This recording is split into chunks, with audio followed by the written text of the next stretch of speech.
Bismillahirrahmanirrahim. Assalamualaikum warahmatullahi wabarakatuh. Apa kabar teman-teman semua? Semoga sehat selalu semangat menghadapi masa depan yang lebih baik. Pada sesi kali ini kita akan membahas terkait dengan biaya modal.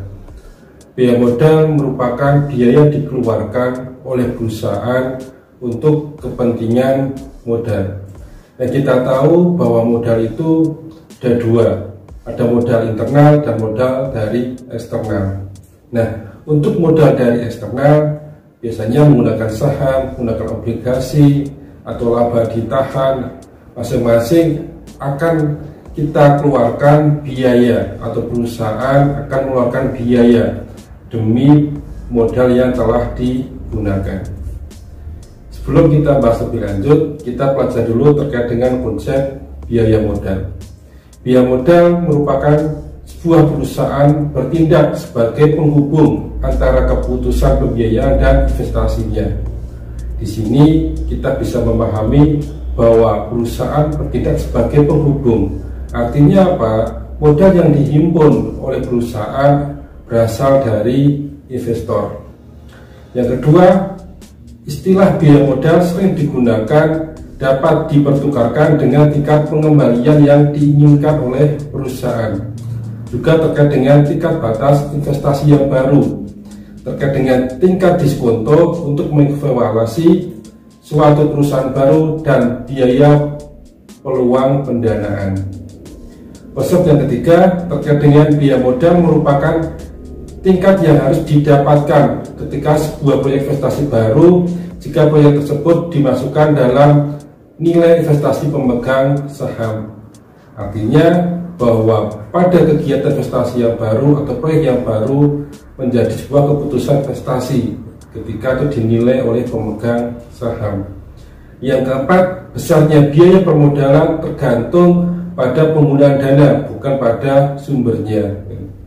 Jadi pada konsep yang keempat ini terkait dengan dana yang dikeluarkan, terkait dengan penggunaan dana, itu merupakan berkaitan langsung dengan biaya yang akan dikeluarkan atau sering kita sebut dengan biaya modal.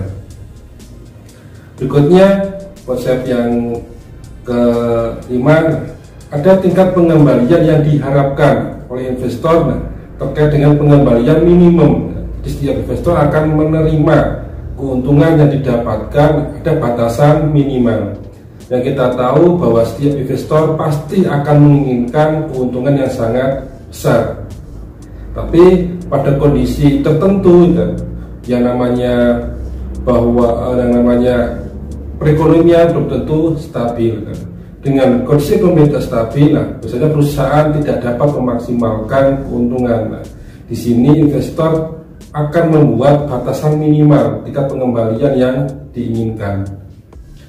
Yang berikutnya ada biaya pengembangan dan biaya penerbitan surat berharga baru. Di dalam penerbitan surat berharga baru ada biaya yang dikeluarkan.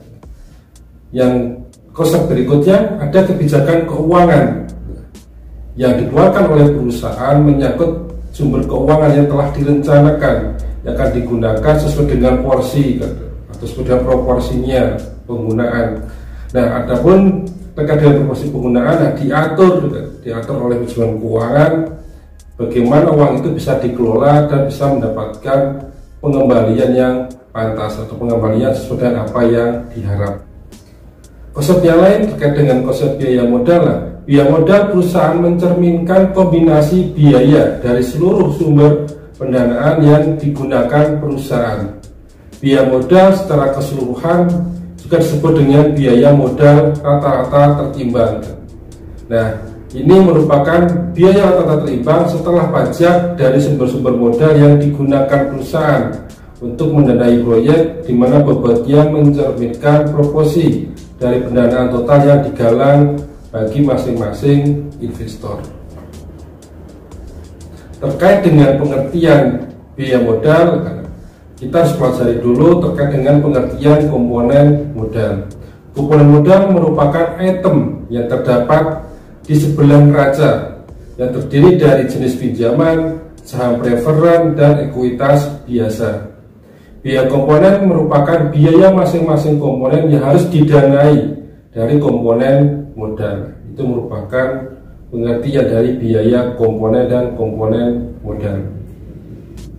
Terkait dengan biaya ekuitas, biaya ekuitas adalah tingkat pengembalian yang diharuskan oleh para investor ekuitas pada investasi yang dipilih atau pada perusahaan tertentu, di mana biaya ekuitas ini bisa dihitungkan menggunakan dua metode. Yang pertama terkait dengan model pertumbuhan dividen, dan yang kedua terkait dengan metode penentuan harga aset modal atau capital asset pricing model. Yang pertama terkait dengan biaya utang.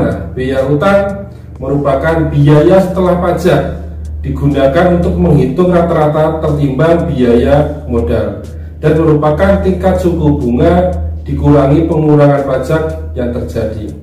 Rumusnya KD dikali 1 min T. Di sini T merupakan tarif pajak marginal perusahaan. Bisa kita lihat di sini ada sebuah contoh. PT Balap Karung memiliki hutang baru sebesar 10%. Sedangkan tarif pajak marginal perusahaan adalah sebesar 40%. Maka berapa biaya modal setelah pajak yang berasal dari hutang baru? Jawabnya 10% dikali dengan 1 min 0,4, hasilnya adalah 6%. Jadi biaya modal yang dikeluarkan setelah pajak dari hutang baru adalah sebesar 6%. Yang berikutnya terkait dengan biaya saham preferen. Tingkat pengembalian yang diminta oleh investor atas saham preferen perusahaan, di mana rumusnya adalah KP sama dengan DP dibagi dengan PP. DP adalah dividen dalam saham preferen, sedangkan PP merupakan harga saham preferen saat ini. Bisa kita lihat pada contoh soal. Ada PT Jaya Mulia memiliki saham preferen yang membayarkan dividen sebesar $10 per lembar saham dan dijual dengan harga $97,50 per lembar pasar di pasar terbuka. Berapa biaya saham preferen? Kita gunakan rumus tadi dan kita masukkan angkanya, hasilnya adalah $10 dibagi dengan 97,50, hasilnya 10,3%. Itu adalah biaya saham preferen. Berikutnya terkait dengan biaya saldo ditahan, merupakan tingkat pengembalian yang diminta oleh para pemegang saham atas saham biasa suatu perusahaan. Biasanya pada biaya saldo ditahan menggunakan pendekatan CAPM atau The Capital Asset Pricing Model. Ada beberapa langkah yang perlu dilakukan ketika kita menggunakan pendekatan CAPM. Yang pertama, mengestimasi tingkat bebas risiko. Yang kedua, mengestimasi koefisien beta saham. Yang ketiga, mengestimasi tingkat pengembalian yang diharapkan. Yang keempat, menggantikan nilai-nilai di atas ke dalam persamaan CAPM. Dari tiga tahapan tadi, maka nilai-nilai tersebut dimasukkan dalam persamaan CAPM. Nah, pada biaya saldo ditahan atau biaya saldo ditahan disimbolkan dengan KS sama dengan KRF ditambah dalam kurung KM dikurangi KRF dikali dengan BI, di mana KRF merupakan tingkat resiko bebas, sedangkan KM merupakan tingkat pengembalian yang diharapkan pasar. BI merupakan koefisien beta saham. Ada contoh soal terkait dengan biaya saldo ditahan. Diketahui KRF sebesar 8%, KM sebesar 13%, BI sebesar 0,7. Berapa biaya saldo ditahan? Maka KS sama dengan 8% ditambah dengan 13% dikurangi 8% dikali dengan 0,7, hasilnya 11,5%. Berikutnya terkait dengan biaya saham biasa baru, merupakan biaya ekuitas eksternal yang didasarkan pada biaya saldo laba ditahan, tetapi dinaikkan untuk biaya-biaya emisi. Rumusnya KI sama dengan D1 dibagi dengan P0 dikali dengan 1 dikurangi F ditambah G, di mana KI merupakan biaya saham biasa baru, F merupakan biaya emisi, D merupakan dividen, dan G merupakan keuntungan diharapkan. Berikutnya terkait dengan biaya rata-rata tertimbang atau yang kita sebut dengan WACC, Weighted Average Cost of Capital, merupakan biaya modal suatu perusahaan yang terdiri dari saham, penggunaan hutang, dan laba ditahan. Ini adalah pengertian dari WACC. Nah, rumus dari WACC adalah WD dikali dengan KD dikali dengan 1 min T ditambah dengan WP dikali dengan WS dikali dengan KS atau KE, di mana WACC adalah biaya modal rata-rata tertimbang, WD merupakan presentasi hutang dari modal, WP merupakan presentasi saham preferen dari modal, WS merupakan presentasi saham biasa atau laba ditahan dari modal, sedangkan KD merupakan biaya hutang, KP merupakan biaya saham preferen, KS merupakan biaya laba ditahan, KE biaya saham biasa baru, dan T adalah pajak dalam persentase. Nah, ada sebuah contoh di sini ya, kita lihat dari biaya rata-rata tertimbang. Ada PT Jaya Dipa memiliki struktur permodalan 45% dalam hutang, 2% saham preferen, dan 53% ekuitas saham biasa, meliputi saldo ditahan dan saham biasa.